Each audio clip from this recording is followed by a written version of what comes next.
여러분은 요즘 어떤 마음으로 하루를 시작하고 계신가요? 혹시 나는 정말 하나님의 축복을 누리고 있는 걸까? 왜 내 삶에는 특별한 기적이나 변화가 잘 일어나지 않을까? 이런 생각에 마음이 무거워진 적 있으신가요? 신앙생활을 하다 보면 하나님의 축복에 대한 기대와 현실 사이에서 마음이 흔들릴 때가 있습니다. 주일마다 교회에서 하나님은 복의 근원이십니다라는 말씀을 듣고 주변에는 기적 같은 간증을 하는 사람들도 많은데 정작 내 삶은 여전히 평범하고 오히려 더 힘들고 막막하게 느껴질 때가 있죠. 특히 어려운 상황이 길어지거나 기도의 응답이 더딜 때는 정말 하나님이 나에게도 복을 주실까? 나는 왜 이렇게 변화가 없는 걸까? 의심과 불안이 마음을 파고듭니다. 이럴 때일수록 우리는 다시 한번 성경이 말하는 축복의 본질을 깊이 묵상할 필요가 있습니다. 하나님은 자신의 자녀들에게 풍성한 축복을 예비하신 분이시며 그 축복은 단지 물질이나 환경의 변화만이 아니라 마음의 평안, 삶의 의미, 그리고 영원한 소망까지도 포함된 깊고 넓은 은혜임을 알려줍니다. 오늘은 하나님의 축복을 실제로 경험한 수많은 신앙인들의 삶과 성경에 기록된 약속의 말씀을 바탕으로 우리 모두가 반드시 붙들어야 할 세 가지 성경 구절을 훨씬 더 깊고 풍성하게 나누고자 합니다. 먼저 민수기 6장 24절로 26절의 말씀을 떠올려 봅니다. 여호와는 내게 복을 주시고 너를 지키시기를 원하며 여호와는 그의 얼굴을 내게 비추사 은혜 베푸시기를 원하며 여호와는 그 얼굴을 내게로 향하여 드사 평강 주시기를 원하노라. 이 말씀은 이스라엘 백성이 광야에서 방황할 때 하나님께서 아론과 그의 자손, 즉 제사장들에게 직접 명령하신 축복의 기도입니다. 하나님은 이스라엘 백성 한 사람 한 사람에게 내가 너를 복주고 지키고 은혜 베풀고 평강을 주겠다고 친히 선포하셨습니다. 이 축복은 단순히 좋은 일이 생긴다는 의미가 아닙니다. 하나님께서 우리의 삶 전체를 지켜주시고 필요할 때 은혜를 베풀어 주시며 마음 깊은 곳에 평강을 주신다는 하나님의 사랑과 돌보심의 약속입니다. 이 축복의 기도는 광야 같은 인생길, 불확실한 미래, 예상치 못한 시련 속에서도 하나님이 우리와 함께 하신다는 확실한 증거가 됩니다. 이스라엘 백성은 광야에서 수많은 위기와 고난을 겪었습니다. 먹을 것이 떨어지고 적들이 공격해오고 미래가 전혀 보이지 않는 상황에서 하나님은 이 축복의 말씀을 통해 내가 너희와 함께 있다. 너희를 지키고 은혜를 베풀고 평강을 주겠다고 약속하셨습니다. 이 축복의 말씀을 반복해서 고백하다 보면 마음속 두려움과 불안이 조금씩 사라지고 하나님의 사랑이 내 삶을 감싸는 놀라운 경험을 하게 됩니다. 축복은 멀리 있는 것이 아니라 하나님이 내 이름을 부르시며 내가 너를 복주고 너를 지키겠다고 말씀하시는 그 순간부터 이미 시작된 것입니다. 저 역시 인생의 광야 같은 시기를 지날 때 이 말씀을 붙들고 기도한 적이 많습니다. 불안과 두려움이 몰려올 때 여호와는 내게 복을 주시고 나를 지키신다. 이렇게 입술로 고백하면 마음에 신기하게 평안이 찾아오고 하나님께서 나를 결코 잊지 않으신다는 확신이 생겼습니다. 어떤 날은 아무리 기도해도 마음이 답답하고 문제가 해결될 기미가 보이지 않을 때가 있었습니다. 그럴 때마다 이 축복의 말씀을 소리내어 읽으면서 하나님이 나를 향해 얼굴을 비추시고 은혜와 평강을 주신다는 사실을 다시 한번 마음에 새겼습니다. 혹시 여러분도 지금 힘든 시간을 지나고 있다면 이 말씀을 소리내어 선포해 보세요. 하나님은 여러분의 이름을 부르시며 내가 너를 복주고 너를 지키겠다고 약속하십니다. 이 축복의 말씀을 매일 아침 기도와 함께 선포해 보시길 권합니다. 하나님의 축복은 우리가 특별해서가 아니라 하나님이 먼저 우리를 사랑하시고 우리를 자녀 삼으셨기 때문에 베풀어 주시는 선물입니다. 우리가 연약하고 부족해도 하나님은 결코 우리를 포기하지 않으시고 늘 지키시며 필요할 때마다 은혜를 베푸십니다. 이 축복의 말씀은 단순히 한 번의 기적이나 눈에 보이는 결과만을 의미하지 않습니다. 하나님이 나와 함께 하신다는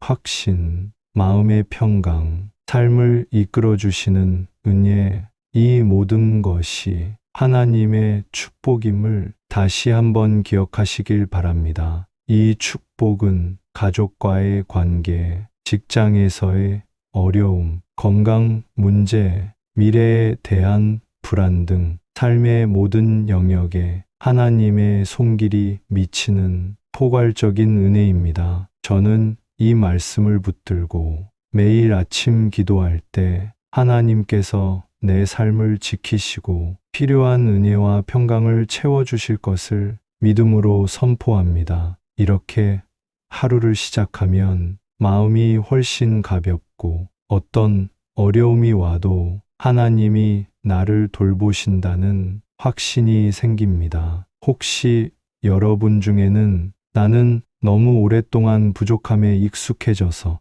이제는 기대조차 하지 않는다고 생각하시는 분도 계실지 모릅니다. 그러나 하나님은 과거에 얽매여 살아가는 우리가 아니라 새로운 믿음으로 내일을 기대하는 하나님의 자녀로 살기를 원하십니다. 오늘 이 말씀을 다시 한번 마음 깊이 새기고 하나님의 풍성하심을 기대해 보세요. 다음으로 신명기 28장 26절의 말씀을 생각해 봅니다. 내가 내 하나님 여호와의 말씀을 청종하면 이 모든 복이 내게 임하며 내게 미치리니 내가 성읍에서도 복을 받고 들에서도 복을 받을 것이며 내 몸의 소생과 내 토지의 소산과 내 짐승의 새끼와 우양의 새끼가 복을 받을 것이며 내 광주리와 떡 반죽 그릇이 복을 받을 것이며 내가 들어와도 복을 받고 나가도 복을 받을 것이니라. 이 말씀은 하나님께 순종하는 자녀에게 삶의 모든 영역에서 하나님의 복이 임한다는 약속입니다. 단순히 물질적 풍요만이 아니라 가정, 일터, 건강, 자녀, 삶의 모든 순간에 하나님의 손길이 함께 하신다는 포괄적인 축복의 선언입니다. 저는 이 말씀을 묵상할 때마다 복이란 단어가 내가 원하는 것만 얻는 것이 아니라 하나님이 나와 함께 하시는 삶 전체의 은혜임을 깨닫게 됩니다. 실제로 순종의 길을 걸을 때 예상치 못한 기회가 열리고 작은 일에도 감사와 기쁨이 넘치는 경험을 하게 됩니다. 신명기 28장은 이스라엘 백성이 약속의 땅에 들어가기 직전 모세가 마지막으로 전한 축복과 경고의 말씀입니다. 순종하는 자에게는 삶의 모든 영역 가정, 일터, 자녀, 건강, 심지어 광주리와 떡 반죽 그릇까지 하나님의 복이 임한다고 약속하셨습니다. 이 말씀을 읽을 때마다 저는 하나님이 우리의 일상, 아주 작은 부분까지도 신경 쓰시고 돌보신다는 사실에 깊은 감동을 받습니다. 하나님은 우리의 큰 문제뿐 아니라 작은 필요, 사소한 고민까지도 관심을 가지고 계십니다. 혹시 여러분이 나는 왜 이렇게 복이 없는 것 같지? 내 삶에는 왜 특별한 변화가 없을까? 라고 느끼신다면 하나님의 말씀에 귀 기울이고 순종의 한 걸음을 내딛어 보세요. 하나님은 말씀을 따라 살아가는 자녀에게 생각지 못한 방식으로 풍성한 복을 부어주시는 분이십니다. 순종은 때로 쉽지 않습니다. 내 생각과 다를 때, 내가 원하는 길이 아닐 때, 하나님의 뜻에 순종하는 것은 용기와 믿음을 필요로 합니다. 하지만 그 한 걸음의 순종이 인생 전체를 바꾸는 하나님의 축복의 통로가 됩니다. 저는 실제로 순종의 결단을 내릴 때마다 하나님께서 예비하신 새로운 길과 기회를 경험했습니다. 때로는 작은 순종이 예상치 못한 큰 변화를 가져오기도 했습니다. 어느 날 하나님께서 작은 일에 충성하라는 마음을 주셨을 때 별것 아닌 것처럼 느껴지는 작은 일에도 정성을 다했습니다. 그 결과 더 큰 책임과 기회가 자연스럽게 주어졌고 하나님의 손길을 더 깊이 경험할 수 있었습니다. 하나님의 복은 순종의 자리에서 가장 풍성하게 임합니다. 내가 원하는 것만을 집착하며 구하는 것이 아니라 하나님의 뜻을 구하고 그분의 말씀에 귀 기울일 때 하나님은 우리의 삶을 가장 좋은 길로 인도하십니다. 혹시 여러분이 지금 순종하기 어려운 상황에 있다면 하나님께 솔직하게 마음을 털어놓고 도움을 구해보세요. 하나님은 우리의 연약함을 아시고 필요한 힘과 지혜를 꼭 주십니다. 이 축복은 단순히 물질적인 것에만 머무르지 않습니다. 하나님은 우리의 마음, 우리의 관계, 우리의 미래까지도 그분의 복으로 채워주십니다. 때로는 우리가 원하는 방식이 아닐 수 있지만 돌아보면 하나님께서 모든 것을 선하게 이끄셨음을 고백하게 됩니다. 순종은 때로 쉽지 않습니다. 내 생각과 다를 때, 내가 원하는 길이 아닐 때, 하나님의 뜻에 순종하는 것은 용기와 믿음을 필요로 합니다. 하지만 그 한 걸음의 순종이 인생 전체를 바꾸는 하나님의 축복의 통로가 됩니다. 마지막으로 시편 1편 13절의 말씀을 나눕니다. 복 있는 사람은 악인들의 꾀를 따르지 아니하며 죄인들의 길에 서지 아니하며 오만한 자들의 자리에 앉지 아니하고 오직 여호와의 율법을 즐거워하여 그의 율법을 주야로 묵상하는도다. 그는 시냇가에 심은 나무가 철을 따라 열매를 맺으며 그 잎사귀가 마르지 아니함 같으니 그가 하는 모든 일이 다 형통하리로다. 이 말씀은 하나님의 축복이 단순히 한때의 행운이나 우연이 아니라 말씀을 사랑하고 그 말씀을 삶의 중심에 두는 사람에게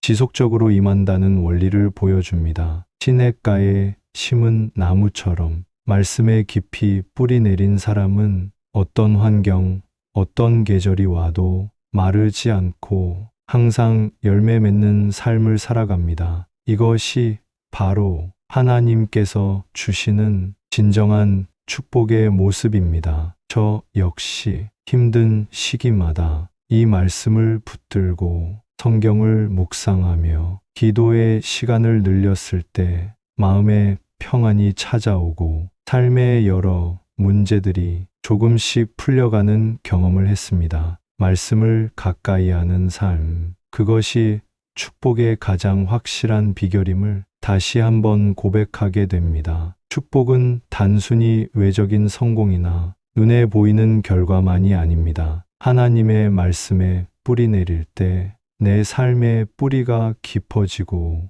어떤 어려움 속에서도 흔들리지 않는 평안과 꾸준한 열매를 맺게 됩니다. 혹시 여러분이 나는 왜 이렇게 변화가 없을까? 내 삶에는 왜 특별한 기적이 없을까? 라고 느끼신다면 오늘 이 세 가지 말씀을 마음 깊이 새기고 매일 선포해 보세요. 시편 1편의 말씀은 단순히 성경을 읽는 것에 그치지 않고 그 말씀을 즐거워하고 삶의 중심에 두는 것이 얼마나 중요한지 보여줍니다. 말씀을 즐거워한다는 것은 억지로 읽거나 의무적으로 묵상하는 것이 아니라 하나님의 음성을 듣고 그분과 교제하는 기쁨을 누리는 것입니다. 저는 어느 날 삶의 여러 문제로 마음이 복잡할 때 성경 한 구절을 붙들고 하루 종일 묵상해 본 적이 있습니다. 그 짧은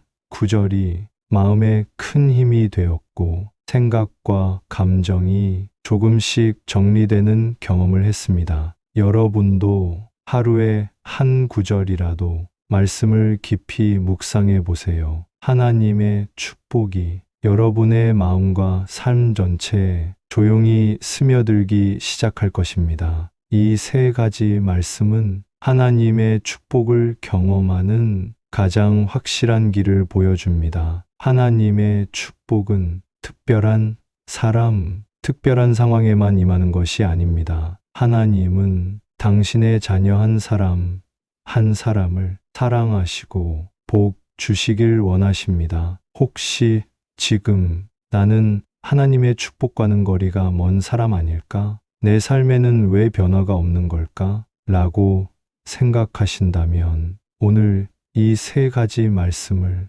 마음 깊이 새기고 매일 선포해 보세요. 하나님은 우리의 작은 믿음의 고백과 순종을 통해 크고 놀라운 일을 이루시는 분이십니다. 여러분의 삶에 하나님의 풍성한 축복이 가득 부어지길 진심으로 축복합니다. 오늘 말씀을 들으며 가장 마음에 와닿은 구절이나 여러분의 기도 혹은 축복의 소망을 아래 댓글에 남겨주세요. 여러분의 한마디가 또 다른 누군가에게 큰 힘과 위로가 될 수 있습니다. 이 영상이 조금이라도 도움이 되셨다면 좋아요와 구독 그리고 사랑하는 분들과의 공유도 잊지 마세요. 하나님께서 여러분의 삶에 새로운 소망과 풍성한 축복을 가득 부어주시길 진심으로 기도합니다. 오늘도 하나님의 말씀과 함께 평안한 하루 보내시길 바랍니다. 감사합니다.